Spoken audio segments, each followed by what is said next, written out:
Hello everybody, welcome back to a new presentation on the interesting issue of the places, what is nowadays called houses.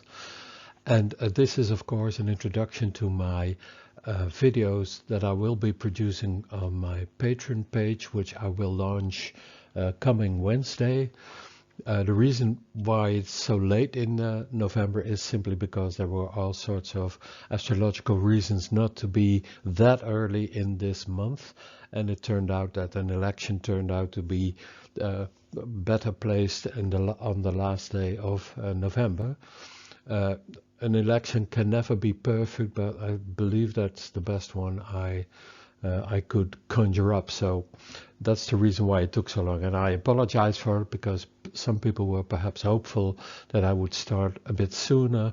Well, but there you have it. So let's have a look at what I'm going to be doing in this video. I will be explaining for you the difference between the place at the peak and the MC.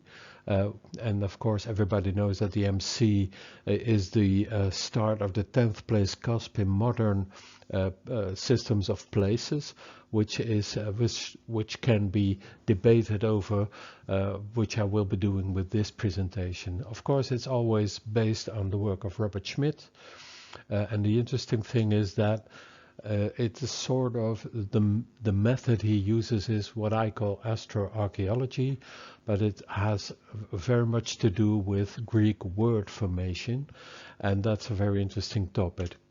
He introduced this for this topic, I mean, in his paper, The So-Called Problem of House Division, which I will be exploring fully in my subscription on Patreon, because it's very important work and we will have many ramifications for how we interpret natal charts.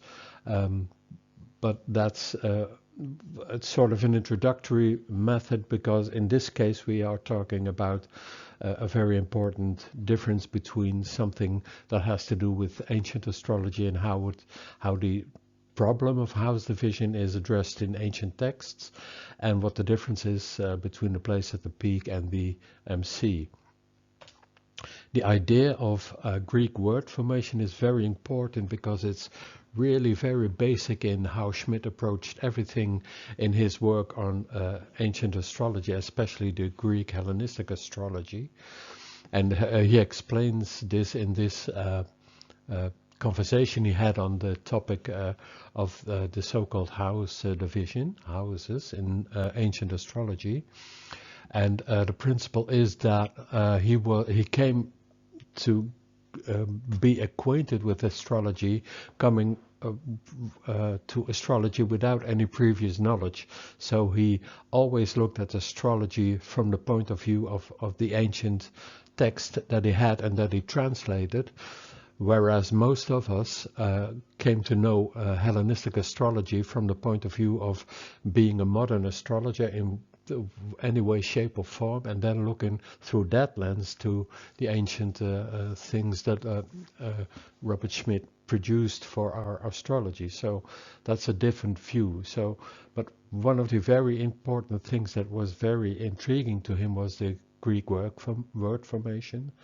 And as always, it was his discovery that the Hellenistic astrologers coined their own astrological words. They were not dependent on any tradition that they needed to translate, but they could simply produce the language and devise the language or compose the language that they would be using to describe whatever they did relating to astrology. So that's very interesting.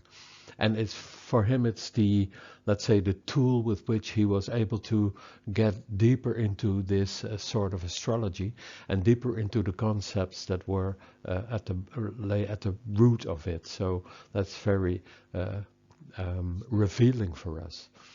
So these Greeks used common colloquial everyday words, and they put endings on them that subtly changed their meaning and actually changed the concept in an astrological context. So the principle of Greek word formation is that they are composing words and stretching their meanings, and that is a very important tool to understand also the difference between the place at the peak and the MC. So let's have a look. So let's get to the heart of this difference between the 10th image, which is called a place at the peak, and what we now call the MC, which is nowadays ascribed as being the beginning of the 10th place, which it is not in ancient astrology. So let's have a look. So we're going to look at this principle of the word formation, and the central Greek word which I will be addressing here is the word kentron. And these images of these sharp points are very important for this delineation of whatever this word kentron might suggest and mean in the Hellenistic Greek context. So, and this is following Schmidt's, of course, Schmidt's delineation and his investigation of these words, and that's what leads him to all his interesting principles of this Hellenistic astrology. Well, the root word of kentron is kenteo, which means to prod, to goad, to sting something, by which you stimulate it by means of a point or a pointed object, and something sharp, of course, something with a sharp point to prick and to sting with. And that was the reason for these images, the tail of a scorpion or the sting of an insect. But it's also something with which a farmer or a shepherd drives his flock, or a rider spurs his or her horse. So that's the root word. Now, as you can see, there's another word added to this verb. There's a noun derived from that verb, kenteo, which gets another ending, which is tron, and then you get kentron. And tron has two meanings: the instrument used for goading, that with which one prods something, so the spike or a sting, but it's also the place for a particular type of activity, so it's the place where the prodding takes place. So there's a place for goading. So in Greek there's the word theatron, which is a place for viewing, and the word palaistron, which is the gym, the place for wrestling, etc. So these are the two principal meanings of the word kentron. It's an instrument that prods, but it's also the place where the prodding takes place. So mathematically, the word kentron refers to the center of a circle around which something revolves, and then it's of course a center of revolution. And in Latin the word is cardo, which refers to a hinge where something turns or tilts or pivots. Think cardinal images of the seasons, you know. The ram is of course the first cardinal image, because that is where the sun moves north in the northern hemisphere, and there something changes, something pivots, because the sun then announces the spring. And of course the crab is the next cardinal image, simply because there is the place where the sun starts to sink when you think of the northern hemisphere, and then it's the height of summer, and then the sun also or again turns and moves downwards again in relation to the horizon. Then we have of course the next cardinal image, which is the scales, Libra, where the sun crosses the equator and then goes south when you think northern hemisphere. And of course the last cardinal image is of course the goat-horned one, where the sun reaches its lowest point in reference to the northern hemisphere, and then it turns again, a trope. These are the tropical signs, a trope where they turn. So that's the Latin referral to the word cardo. So it's a hinge, of course, and then it's a center of revolution, but also where something pivots.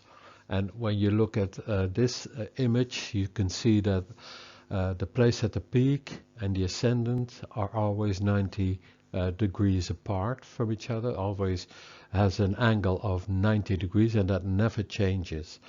And that's important to refer to the idea that it's a hinge of sorts, because the ascendant, of course, is the place where the night moves into the daylight, and of course the place at the peak is where the sun reaches its highest point during the day.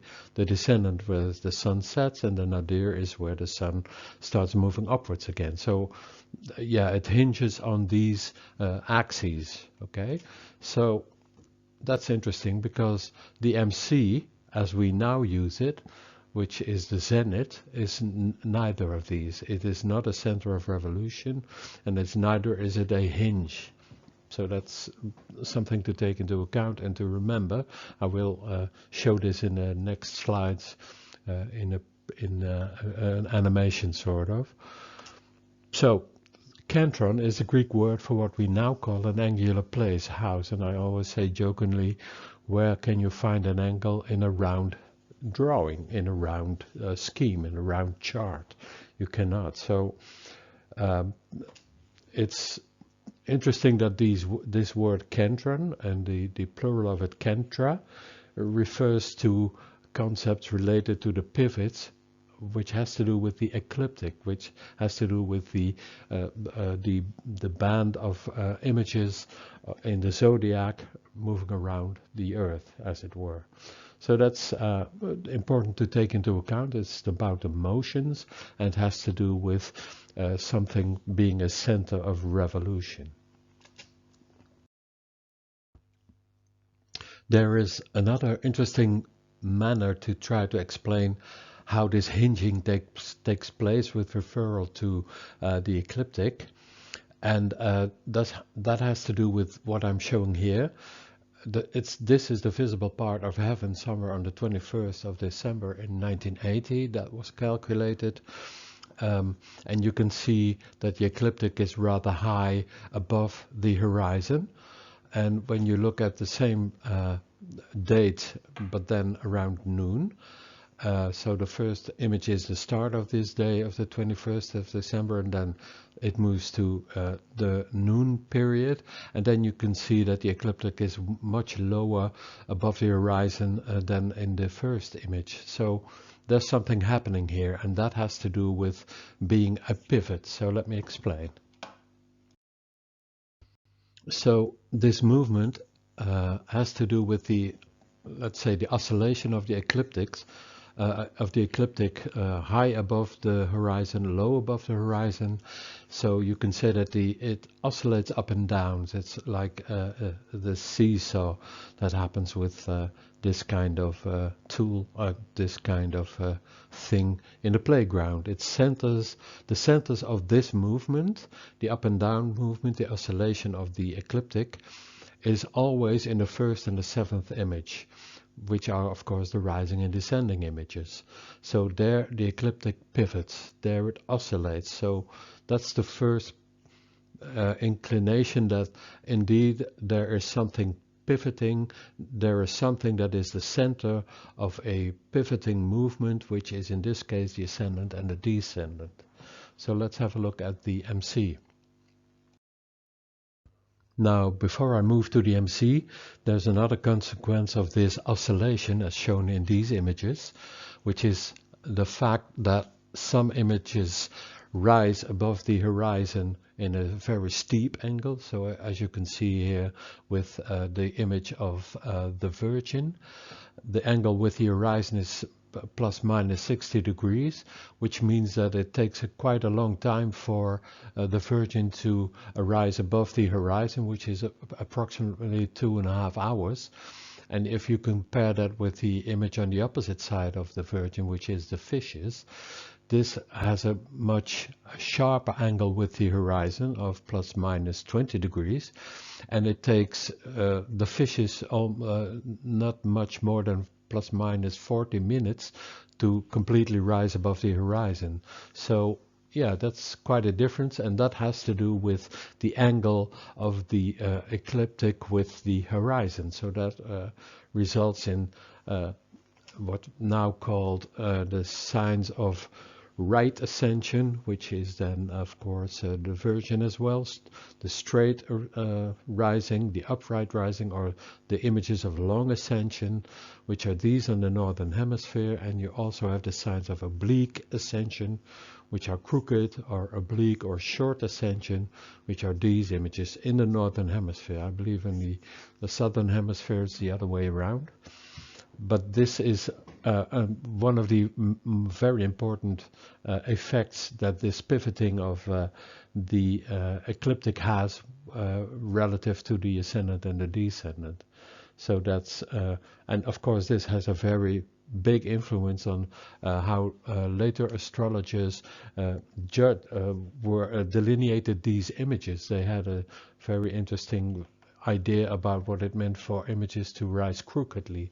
So that's, well, of course that has to do again with this pivotal movement, this going up and down, this oscillation of these, of the ecliptic going on in the ascendant and descendant. Okay, so now let's look at the MC. Now, in addition to this daily up and down movement of the zodiac, of the ecliptic, there's also the rotational swiveling movement, and that has to do with the fact that at the east point and the west point, this axis is never exactly pointing due east or due west. So this slightly moves to the southeast or the northeast or the southwest or the northwest, and that is sort of a swiveling motion, which has to do with again the ecliptic, but the pivot point of this movement is always located in the 10th image. And it's always exactly 19 portions distant from the portion of the horoscopus, of the rising degree. And this is what is called the place at the peak. So again, let me explain again, just to be clear. The horoscopus only points a small part of the day exactly eastwards. So it is mostly pointing either a bit north or a bit south of the exact east point, and the same goes for the west. The descendant, the opposite is of course true.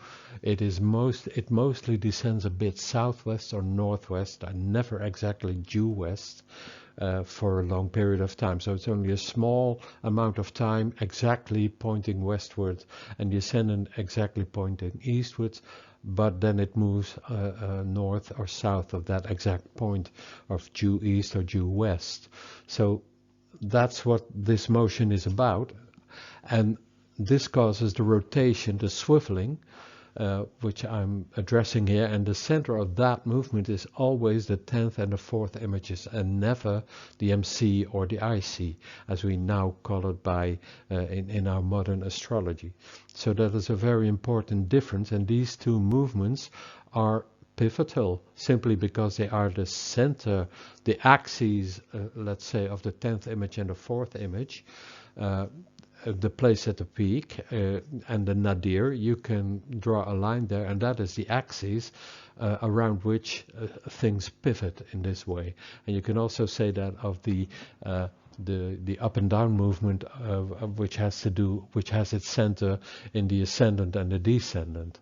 So these are the two pivotal movements going on in the ecliptic. Now that's important for our understanding of what we're looking at.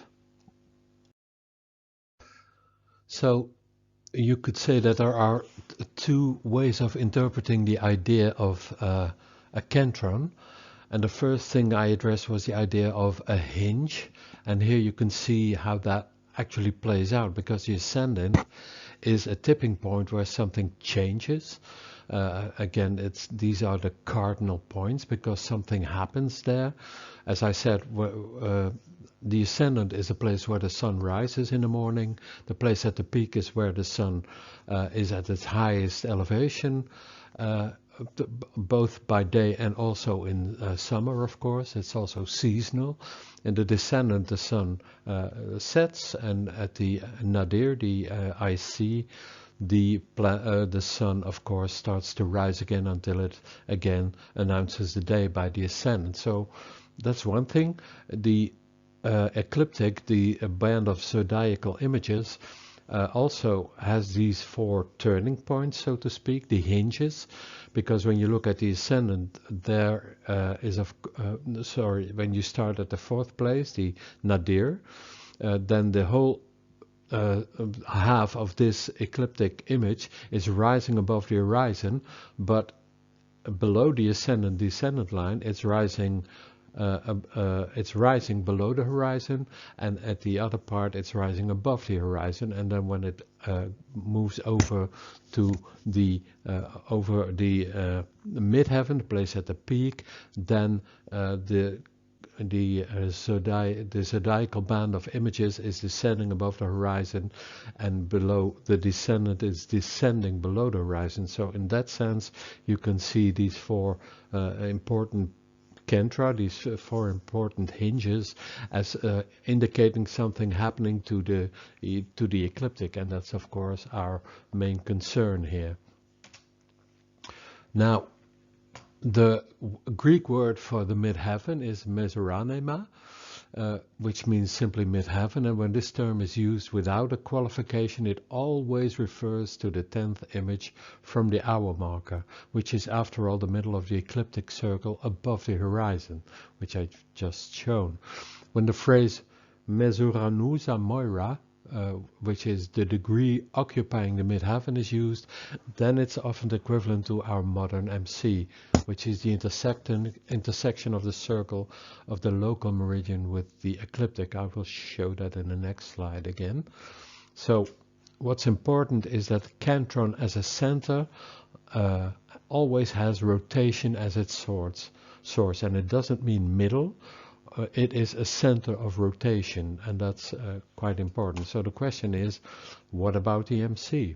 What's happening with that? Okay, so let's have again a look at the principles having to do with the astronomical principles having to do with our astrology. We have a zenith, we have an astronomical horizon, and we have a true horizon, and a nadir.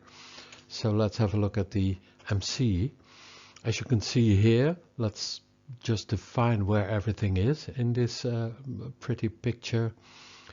When we are talking about the place at the peak, Coryphe, there's a Dutch word for this coryphée, which has to do with somebody in a high position. There's perhaps also an English version of that word, but I'm not quite sure about it. But that's the place at the peak, and it's always in the highest elevation in the ecliptic relative to the horizon. It's a center of rotation, a swiveling. That's what the place at the peak is. So that's this one, this swiveling motion, which I illustrated with this picture. And the ascendant and the place at the peak have a similarity because astronomically they are both centers of rotation of the ecliptic. So let's now have a look at the zenith. Wikipedia says the zenith is an imaginary point directly above a particular location on the celestial sphere. Above means in the vertical direction, the plumb line as it's called, I believe, in the English language, opposite to the gravity direction at that location, which is the nadir. The zenith is the highest point on the celestial sphere, but this is where the modern MC is, the intersection of the circle of the local meridian, as you can see in this image, with the ecliptic, which is then indicating where the MC actually is. But the great difference is that it is not a center of rotation as the place at the peak is. So the main difference is that the MC is not a goad, which is a very important thing to address when we are talking about the kentra of the chart. It's just where a certain chart factor has its height at elevation during the day or during the night at that particular location of the chart. So that's the difference between them. So the source of its meaning is not related to the issue of the kentra at all. And that's a very big difference, and that makes all the more sense when you are trying to address the idea of how the images get their significations and how the 12 topical places get their significations, which I will of course address in my Patreon videos. So this MC is the midheaven, but this midheaven is never called a kentron in the Greek text. So that's a very big difference, and that differentiates and makes possible the analysis of what it means for a place to be a kentron. So that's very important in our understanding of why the images have this specific meaning and why they get the significations that we now associate with the 12 places of what are now called houses. But there's a big difference between how modern astrology approaches this and how this can be surmised from these principles as places being a center of rotation and thus centering something that is in it. So I've also inserted this slide, but I'm not quite sure if I'm visualizing this exactly in the right manner. So if I don't do that, please forgive me. But this is perhaps another way of visualizing how this might function. But again, I'm not quite sure if this is the correct way to do that. So if somebody has another slide to show this, please send it to me, because I'm not quite sure if this is the right one. But so I'm thinking that this is the zenith, so it's a very location specific. Mesoranema, the midheaven, Meseranusa Moira, the portion occupying the midheaven, and that's equivalent to our modern MC. And the MC portionally is the zenith, which is different from the place at the peak, as a portional MC is not a hinge, as I explained in the previous slides. Whereas the place at the peak, of course, that is a hinge where something hinges on this principle, which is, of course, a very interesting manner of saying that. So in this case, in this example of a small piece of chart that I've shown here, there you can see where the place at the peak is, because it's located in Aries, the ram, simply because the ascendant is at the 6th degree of the crab. So that means that the place at the peak is always exactly 90 degrees distant from it, in the 10th place, which is in this case Aries, which is then the place at the peak is thus located at the 6th portion of the ram. So I've shown this here. That's always 90 degrees from the ascendant, called the Coryphae, the place at the peak, always in the 10th image in the ecliptic. So that's perhaps the difference. The reason for the difference between the actual MC portionally and the 10th image, where we find the place at the peak, is that there is a difference in the rate of climbing, which has to do, as I said, with the oblique or rising of images, or the straight up rising of images, which makes a great difference in the rate of climbing and the time it takes for an image to rise above the horizon. So I think that is the reason, but again, I could be wrong, but this is sort of a visualization of what's going on, which explains also the difference why this MC in this chart is in the first portions of the fishes, while the place at the peak is actually in the 6th portion of the ram. So that explains perhaps the difference between these two, and you must not confuse them with one another. But moving further along with these very interesting words, kentron, kentra, the Greek word formation does not stop here, says Robert Schmidt. And it goes like this. The root word of kentron is kenteo, as I have explained, but the word formation doesn't stop here, because from kenteo a new word is made, which is called kentrao. And the ending on it, the o suffix, makes it a certain kind of activity related to the word kenteo, which is very interesting in the trying to get to grips with understanding what the images, the places, the whole sign places actually signify. So what is going on there? So the word kentrao can mean two things. The first one is to provide something with a goad. So a goad is added to something. The goad is provided for a specific place in the zodiacal circle. And the second meaning, the B meaning, is to center something, to be able to center something. And of course, there the words, the central images takes root, and then we come further in our understanding of what this might suggest for our interpretation of what the topics are of certain places. So, as Schmidt says, many texts speaks of a planet being centric. Sometimes the passive voice of kentrao is used therefore, which can mean either that a planet there is either goaded or the planet there is centered. And that's a very important one and a very interesting one, because that has repercussions. The word repercussion means an often indirect effect or influence or result that is produced by an event or action. And in this case we are talking about the action of centering a planet. So, and this thus has far-reaching repercussions for instance, the configurations and aspects, because if a planet is indeed centered, kentrao, then it is also centered in its relationship with other planets, that is, in the operation of the configuration or aspect. So, with this analysis, we get a very, I think, a very deep-rooted insight into what it might mean whenever a planet is centered by means of these interesting things going on in Kentra.